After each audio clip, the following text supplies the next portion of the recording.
Guten Morgen, du hörst Klimanews und am Mikrofon begrüße heute ich dich, Reka Bleidt. Vielleicht hast du schon mal meinen Namen gehört, denn normalerweise bin ich in der Redaktion tätig. Heute aber habe ich mal meine Funktion als Redakteurin mit der Sprecherin kombiniert. Denn in dieser Sonderfolge spreche ich mit Pervez Aly aus Pakistan.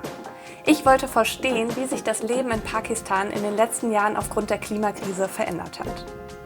Pakistan gehört zu den Ländern, die weltweit am stärksten von der Klimakrise betroffen sind. Überschwemmungen, Dürren und extreme Hitzewellen treten dort immer häufiger auf und prägen den Alltag vieler Menschen. Vielleicht erinnerst du dich noch an die Flutkatastrophe im Jahr 2022, vor der Millionen Menschen betroffen waren. Gleichzeitig trägt Pakistan selbst nur einen sehr geringen Anteil zu den globalen CO2-Emissionen bei. Das ist also ein Beispiel für diese Ungerechtigkeit, die die Klimakrise mit sich bringt.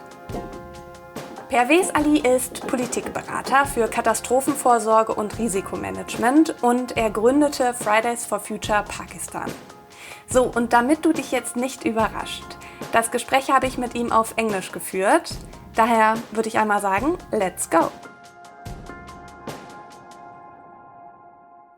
Pakistan is one of the countries most affected by the climate crisis. But what I'm really interested in today is not the studies or statistics, it's how this crisis is shaping people's everyday lives. How would you say does it actually feel to live through it? The climate crisis in Pakistan has been growing since 2010. It's been more than a decade now. And the problem is not about identifying it as a crisis, but to live with it, which is sort of an adaptation. But for the reason that Pakistan is very fragile now, and we have a lot of glaciers in the north and droughts in the south, the people are struggling, and now it has become an instinct or a matter of survival, which is threatening the survival of those people. The education system is not sustainable anymore because every year floods are coming and hitting the infrastructure. The living is not sustainable anymore because the agriculture has been affected all the times, and healthcare is not sustainable anymore. Connections are not sustainable anymore because anytime you go out, you see a flood coming, you see a gulf coming. So the migration intent in the people is increasing for the reason that climate crisis has become very frequent in that place, and it's bringing not only traumatic experiences and not only mental illnesses but also physical changes in those people now. And due to the fact that we are 243 million population, it's very difficult for the government to even locate when a disaster is happening, where and how to rescue people, where and how to go with an aid, and where and how to rebuild or revitalize the infrastructure of that region. So it has become a matter of survival. As I said, it has become a threat for their survival there. When people are confronted with the climate crisis every day, would you say it makes it harder for them to enjoy life due to this intense situation? And do you think their personalities might change? Yeah, I reckon that. I am a climate refugee from 2010 myself. And I was just 7 years old when flash floods came and they washed away everything that belonged to us, my school, my home and everything. I was in refugee camps for 7 months. So I can really relate to those people who are suffering now. In the recent days, there were a lot of floods in my region, in my country, and more than 300 people died and thousands of people are homeless and millions of people have been displaced just because of these monstrous floods. So for the reason that these floods are not only disrupting daily life but futures as well. So this is creating an uncertainty in their minds and they are not certain about their future in those regions, which is bringing the migration intent and then in climate-induced migration. So the people are not happy. And what I see is the nature that they used to love is becoming a threat for them, and they are now trying to move away from that nature and shifting their residences to the metropolitan cities just to be safe, be on the safe side. And for the reason that regions like Gilgit-Baltistan with 13,000 glaciers in the mountains has become a threat, and especially the youth, they are showing a migration intent. More than 65% of the youth are showing migration intent that they don't think they have a sustainable future there. So this is not only shaping their daily life, but also their future as well.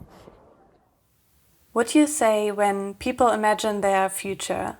Do they bring the climate crisis into those conversations, or is it something that often remains unspoken? The climate crisis has become a topic since 2010 and then in 2015, and then started to become more a mainstream discussion topic in 2018. And then 2022 was a time where people were really shocked, and they really thought, okay, this is an issue for the country and for the survival of those citizens of that country. And then in 2025, people think, okay, now we have to act. But the problem is the basic essence of understanding. 63 to 65% of the total population, which is 243 million population, think this is an act of God. They don't know what climate change really is, and it doesn't exist in their regular educational syllabuses or the educational books. So the problem lies in the basics of understanding. And the rest of the people who understand climate change, they cannot act because they are the understanding is disproportionate, and the understanding of criticals of climate change and survivability is really rare there. So people are talking about climate change, politicians are talking about climate change, and we are also, the youth are pushing so that we could at least declare a climate emergency in those affected regions, but still it's not enough. What I think is we need to build structures, sustainable structures for the people who could at least show their democratic values and talk more about the rising issues and building sustainable resilience in those communities which are already affected, and build more resilience against disaster risk reduction, pre-disaster risk reductions. Thank you already for sharing your perspective. In such a severe situation with your family and friends being affected by the climate crisis every day, what actually gives you still hope? Yeah, it does. I'm still working in climate space. It's been more than 80 years in mainstream activism, and I've been working through all these odds and political pressures and bureaucracy pressures, and of course societal pressures as well, because in a country where people don't know about climate crisis and then you're talking about that issue and working for that very specific topic, it's very difficult. But it gives me hope when I talk to the people on ground. I help them some way, and I try to build some policies, or I try to craft some policies, and in some spaces, in government spaces and local bodies, disaster management bodies, they take those advices seriously, and I'm representing my people on international platforms like the COPs and SBs and XCOMs and adaptation forums. There I think, okay, the voice is being heard, and I think justice will be prevailed. Of course, it's very delayed, and if you talk about the funds, they don't give them enough funds to build adaptation policies and adaptation structures over there, and that's very excruciating for a person who's coming from the front line, who's always been affected by climate change. But still, I think there are spaces, there are hopes, there are people, there are governments who could bring more opportunities and better justice system.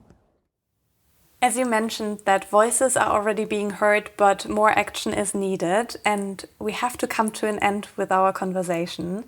I have one final question. If you could send one last short message to our listeners, what is the most important thing that we should understand about Pakistan and the climate crisis? I think climate change knows no boundaries, no borders, and if it's Pakistan today, it could be Germany tomorrow. And Germany is already suffering. My own experience and the perspective that I bring from the region where I worked with the indigenous communities and everything, the changes that I experienced throughout the decade was really exponential. And here in Germany, I can see there is a reflection of what I've seen in the past, but people in Germany, they are happy when it's summer and 32 degrees Celsius and abnormal 34, 35 degrees Celsius. They think it's like it's a party time and time for a barbecue, but it's gonna get intense in upcoming years. My own place, it used to be very warm and very cool place because we have glaciers in the north. Now it's very unsustainable and we have temperature potholes there.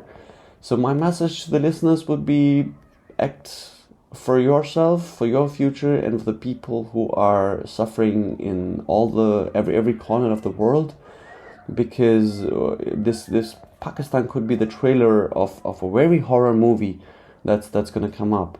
So act now and at least try to bring accountability into the structures, and that would be my message. Thank you, Pervez, for sharing your story today. I really enjoyed talking to you, and I wish you all the best in your personal life and activism.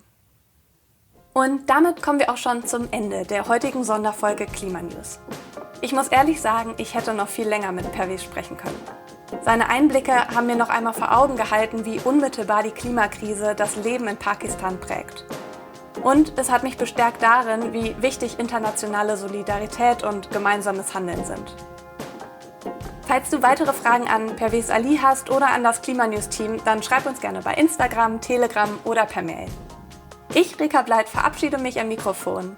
Bleib informiert, bleib engagiert und bis zur nächsten Folge. Bis dann!